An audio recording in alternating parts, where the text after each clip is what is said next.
Picture this. You've just nailed a flawless reduction of a complex orbital floor fracture. You're feeling great about it. But then, a few weeks later, your patient walks back into the clinic with a permanently deformed lower eyelid. Ouch. For decades, this was quite literally the trauma surgeon's worst nightmare. Now, if you're an OMFS, plastic or ophthalmology resident, or a trauma surgeon, you already know that fixing the bone is only half the battle. So today, we're diving deep into a true masterclass on the transconjunctival approach. We're going to dissect the anatomy, map out the surgical planes, and lock down the exact techniques you need to safely reach the facial skeleton without wrecking eyelid function. Let's get into it. Here's our roadmap for this explainer. 1. The lower eyelid dilemma. 2. Anatomy and surgical planes. 3. Step-by-step surgical technique. 4. Extending the surgical exposure. And 5. Some high-yield resident pearls. Section 1. The lower eyelid dilemma. So, historically speaking, surgeons relied pretty heavily on the subciliary approach. You know the one, an incision made right below the eyelashes. And yeah, sure, it rarely left a noticeable skin scar, but man, it was notorious for causing temporary lower eyelid retraction. And just listen to what the literature says about this. Ray and his colleagues reported an absolutely staggering 42% incidence of ectropion after the subciliary approach. 42%.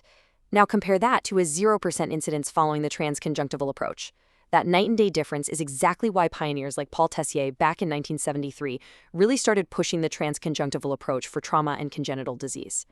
By moving that incision centrally and hiding the scar entirely inside the conjunctiva, we get virtually the same bony access, but we drastically improve both the aesthetic and functional outcomes. It was a total game changer. Section 2. Anatomy and surgical plays.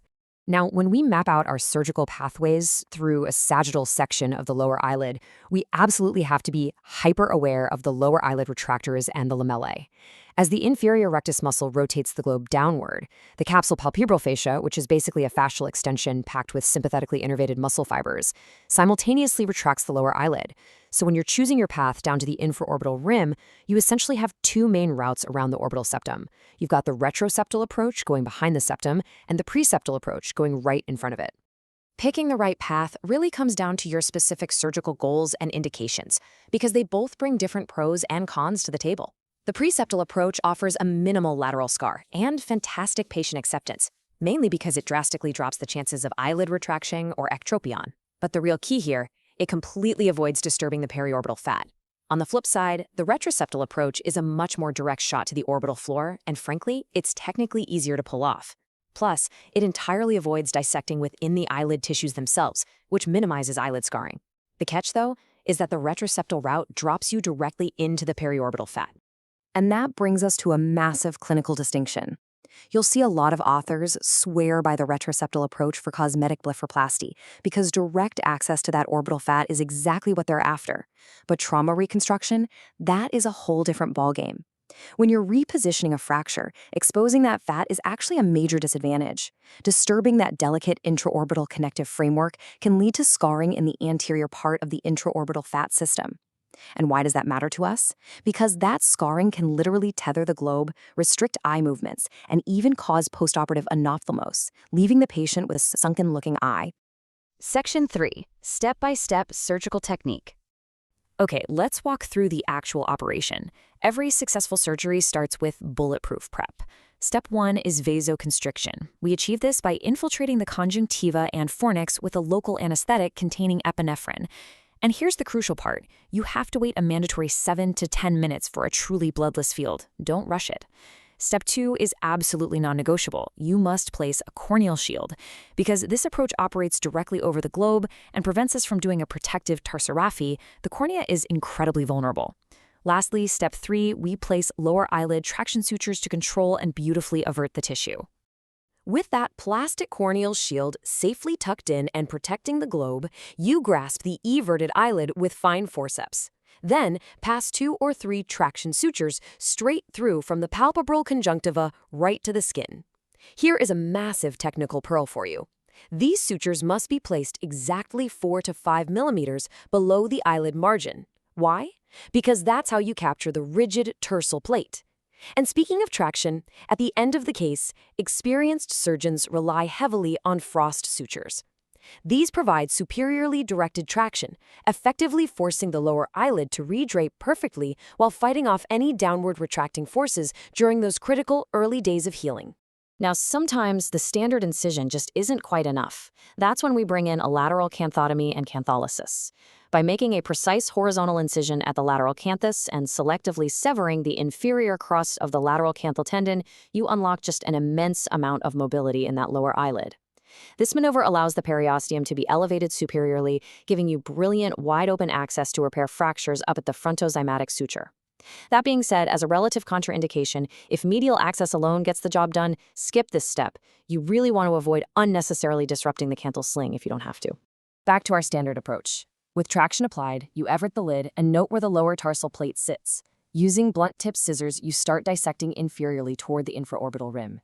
Your goal here is to clear a pocket posterior to the orbital septum, all the way down to the periosteum.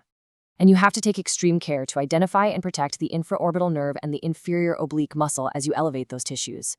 How long does this take? Well, a study by Santosh and Girardi looking at 15 cases found the average time from first incision to full fracture exposure was a highly efficient 21 minutes. Just 21 minutes for adequate access to both reduce the floor and internally fixate the rim without any major complications. Section 4. Extending the surgical exposure. So, what if you need to go medial? We can safely extend our approach into the transconjunctival approach. But this means navigating some very delicate surface topography. On the medial side, you're going to encounter the plica semilinearis, which is this narrow, highly vascularized crescent-shaped fold of conjunctiva. Right next to it, just medially, is the caruncle.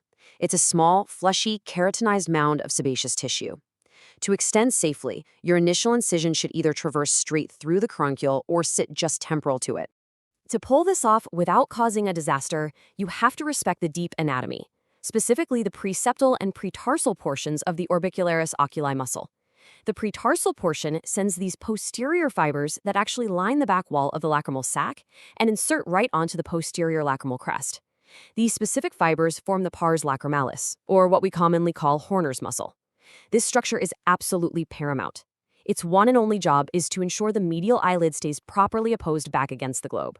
If you get lost, blindly cut through the medial canthus, and disrupt Horner's muscle, the medial eyelid will literally fall anteriorly away from the eye. It's a huge mess.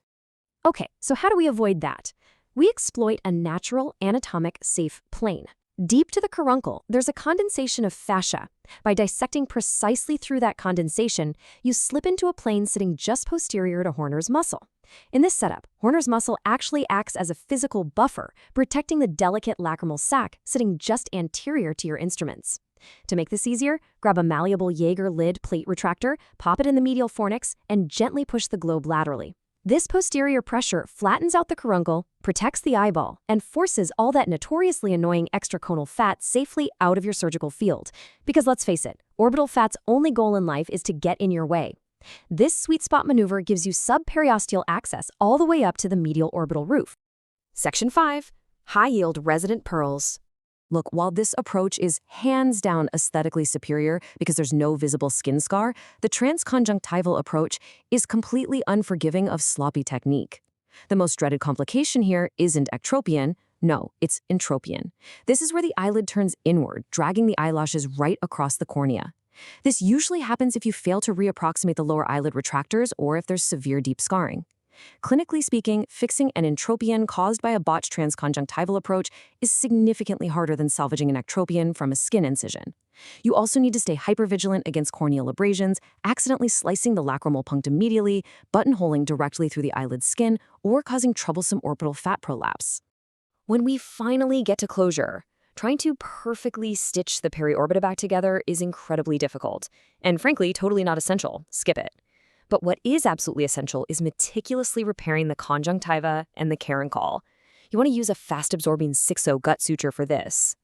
Getting that mucosal closure right prevents symbolofron, which is a nasty adhesion where the eyelid literally sticks to the eyeball, and it helps prevent pyogenic granulomas. Postoperatively, you keep those frost sutures in and you go aggressive on edema control. Head elevation, ice compresses, and strictly tell the patient no nose blowing. You have to protect that mucosal closure to keep complications at bay. All right, let's do a rapid-fire review for your upcoming boards or vivas. If they grill you on efficiency, hit them with Santosh's data, 21 minutes on average to expose the fracture. If they ask you to compare approaches, retroseptal is fast, it's direct, but it risks orbital fat scarring and anophthalmos. Preseptal takes a little more dissecting in front of the septum, but it perfectly protects that fat. And if you're extending the incision medially, what's the one structure you must protect so the eyelid doesn't fall away from the globe?